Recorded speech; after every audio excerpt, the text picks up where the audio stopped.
За сэтгэл зүйн асуудал траума гэх ойлголт монголчуудын дунд сүүлийн жилүүдэд яригдах болсон. Орчин үеийн мэт санагдах энэ зүйл нь үнэндээ бидний дунд эртнээс байсан буюу бид трауматай байсан ч түүнийг танин мэддэггүй байсныг сэтгэл зүйч онцолж байна. Энэ талаар битгсэн мэдээллийг үзэгч та бүхэнд одоо хүргэе.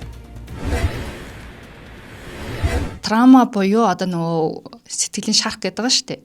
Их бага хэмжээгээр сэтгэлийн шарах авч байсан хүмүүс, авч байгаагүй хүмүүсийн тоо гаргыг гэх юм бол авч байгаагүй хүн гэж олдохгүй. Траумагүй хүн гэж байхгүй. Одоо өмнөх үеийнхэн бол траума гэдэг үгийг бол мэдгүй байж байгаа л том болсон гэж ярьдэн шүү дээ. Бар траумац үгүйгэж мэдгүй байж байгаа, тийм юм байдгийг ч мэдгүй байж байгаа л бид нар том болсон гэж ярьдаг. Тэгвэл тэрний юутай холбоотой гэхлээр энэ дээр бол ерөөсөө маш чухал нөлөө үзүүлж байгаа зүйл нь мэдээлэл. Олон иргэд траумаг орчин цагийн хит их мэдээллээс үүссэн асуудал гэж үздэгэ илэрхийлсэн юм а. Монголын залуус трауматай байгааг эсэргүүцээ ярих иргэд ч цөөнгүй байлаа. Траума гэж юм нэг байхгүй. Тийм байдаг. Одоо үеийн юм л аа гэж. Яг би өөрөө тийм хүмүүс амар байдаг юм шиг юм уу. Манай үе.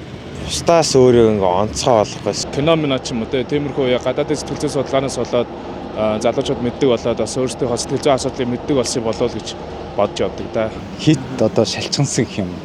Тиймэрхүү байдалтай байна гэж хардаг. Жохон зүйл болонгууд тэрийг хайдаг те.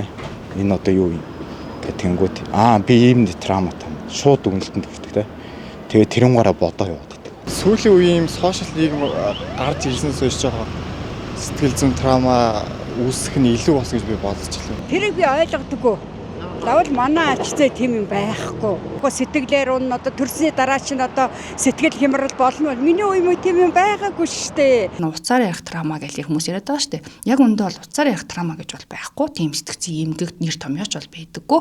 Тэр нь юутай холбоотой гэхээр нөгөө маш их нийгмийн харилцаанд ордог, нийгмийн харилцаа их үүсгдэг. Тэгээд дээрэс нь нэг байнгын ярьдаг, байнгын сонсдог ажил хийдэг хүмүүст нөгөө нийгмийн харилцааны бүр илүүдэл гэж болно. Тийм байдалд орсон хүмүүс ч яадгүй гэхлээрээ тухайн зүйл нь дахин татаад бүр самнаасаа хэлцэн л гэсэн үг байхгүй юу?